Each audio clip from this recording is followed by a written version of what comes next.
Hello friends and welcome back to my YouTube channel let's discuss.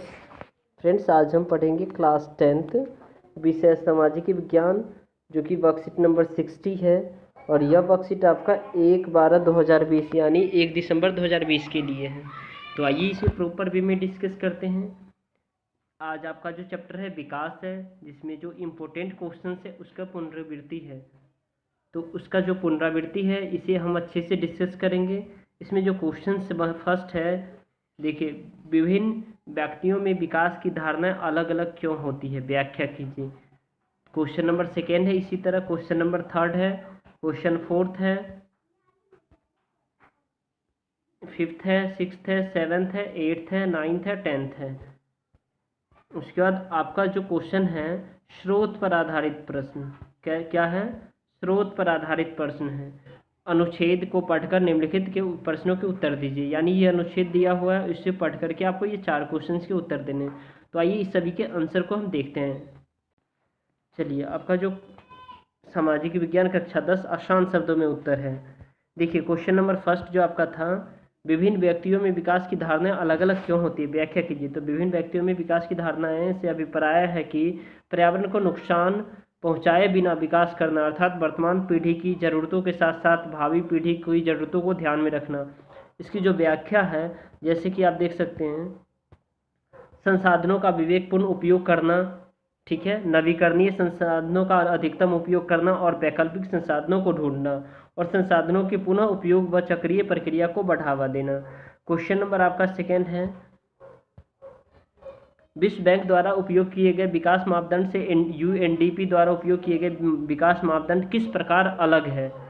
तो विश्व bank का मापदंड, अर्थात विश्व बैंक विश्व के विभिन्न प्रदेशों की तुलना में औसत आय के आधार पर करता है। इसके गुण निम्नलिखित है।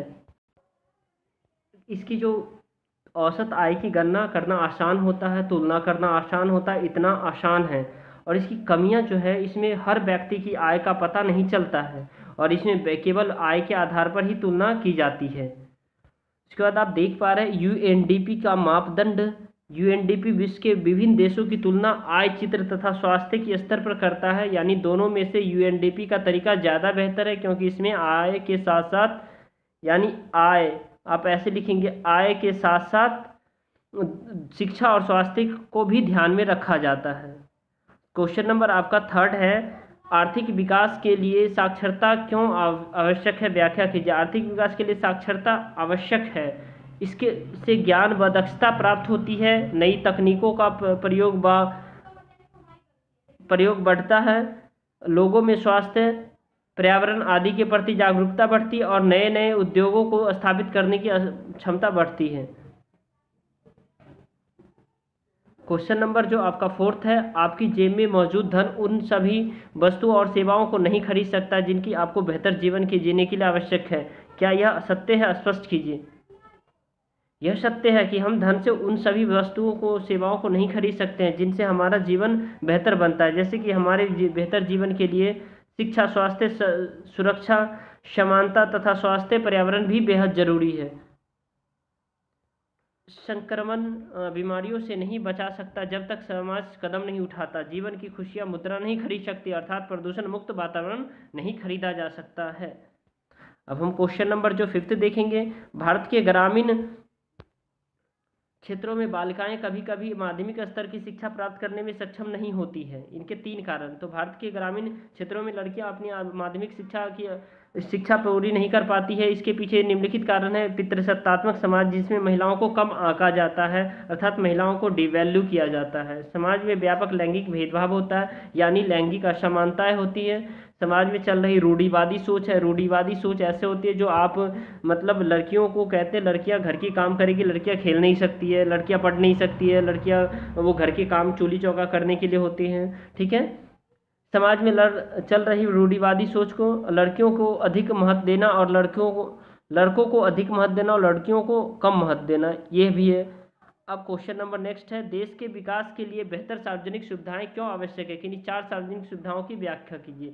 तो समाज तथा देश के एक समान विकास के लिए सार्वजनिक सुविधाएं आवश्यक है। जैसे गरीबी को कम करने के लिए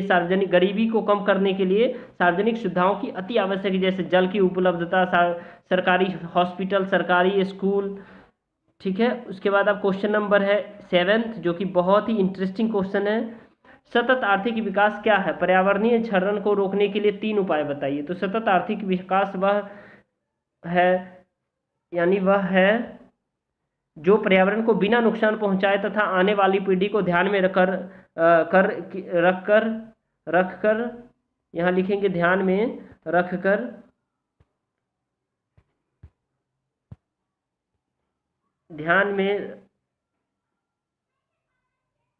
रखकर इसके बाद आप यहाँ से लिखेंगे रखकर किया जाने वाला एक समान विकास है। और संसाधन का विवेकपूर्ण उपयोग, नवीकरणीय संसाधनों का अधिकतम उपयोग, पर्यावरण प्रदूषण को कम करने के लिए सार्वजनिक वाहनों का अधिक प्रयोग करना चाहिए, संसाधनों के पुनः उपयोग यानी फिर से जब संसाधनों का आप उपयोग करेंगे, संसाधनों का पुनः उपयोग व चक्रीय प्रक्रिया को बढ़ावा देना। उसके बाद है पर्यावरण क्षरण के परिणाम राज्य की सीमाओं का सम्मान नहीं करता, कथन की न्याय संगत व्याख्या कीजिए। यानी पर्यावरण क्षरण के परिणाम राष्ट्रीय राज्य की सीमा का सम्मान नहीं करता, जिसके कथन को न्याय संगत व्याख्या निम्नलिखित है। जैसे कि यह कथन सत्य है कि अगर प्रदूषण हमारे पड़ोसी देश नेपाल में होगा तो उसका प्रभाव हमारे देश के ऊपर भी होगा, ऐसा नहीं है कि उसका प्रभाव नहीं होगा। आराम कीजिए, मतलब आराम कीजिए। जब हरियाणा,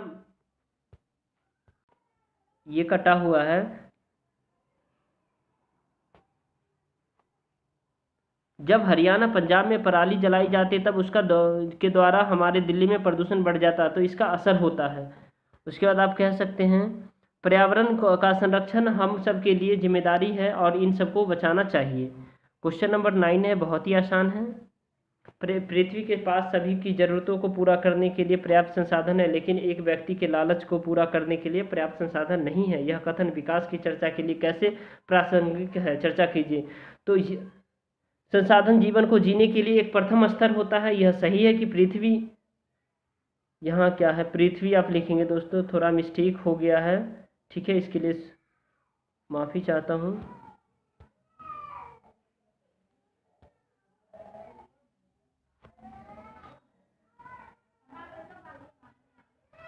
यहाँ पृथ्वी के ऊपर, पृथ्वी के ऊपर हमारी आवश्यकताओं के लिए संसाधन उपलब्ध है, लेकिन जब हम इनका अति दोहन करेंगे तो न केवल पर्यावरण में प्रदूषण होगा बल्कि विकास में भी और संतुलन बना रहेगा।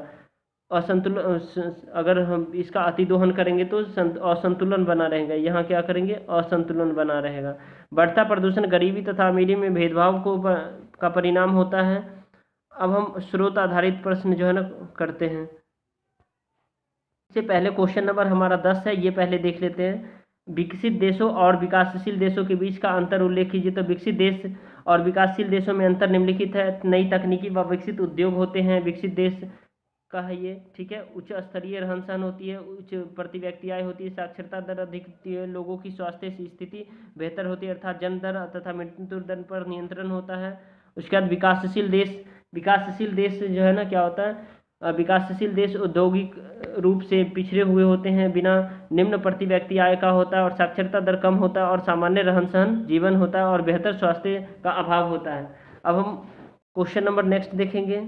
ये क्वेश्चन है, स्रोत पर आधारित प्रश्न, अनुच्छेद को पढ़कर उत्तर दीजिए। तो एक बार यह एहसास हो जाता है कि भले ही आपका स्तर महत्वपूर्ण है, फिर भी यह विकास के स्तर का एक अपर्याप्त उपाय है। हम अन्य मानदंडों के बारे में सोचना शुरू करते हैं। ऐसी कसौटी की एक लंबी सूची हो सकती है, लेकिन तब तक यह इतनी उपयोगी नहीं होगी। हमें जो कुछ चाहिए वह सबसे महत्वपूर्ण चीज़ों की एक छोटी संख्या है। स्वास्थ्य और शिक्षा संकेत, जैसे कि हम केरल और महाराष्ट्र की तुलना में उपयोग करते थे, उनमें से एक है। पिछले एक दशक में स्वास्थ्य और शिक्षा संकेत विकास के उपयोग के रूप में आय के साथ साथ व्यापक रूप में भी उपयोग किए गए हैं। उदाहरण के लिए UNDP द्वारा प्रकाशित मानव विकास रिपोर्ट लोगों के शैक्षणिक स्तर, उनकी स्वास्थ्य की स्थिति और प्रति व्यक्ति आय के आधार पर देशों की तुलना करती है।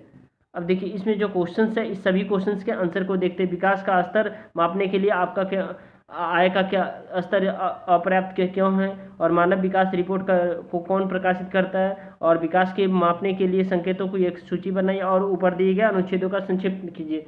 तो ये आपको छोटे में लिख सकते हैं आप इसको, ठीक है। चलिए, तो स्रोत पर आधारित प्रश्न जो है ये फर्स्ट था इसका।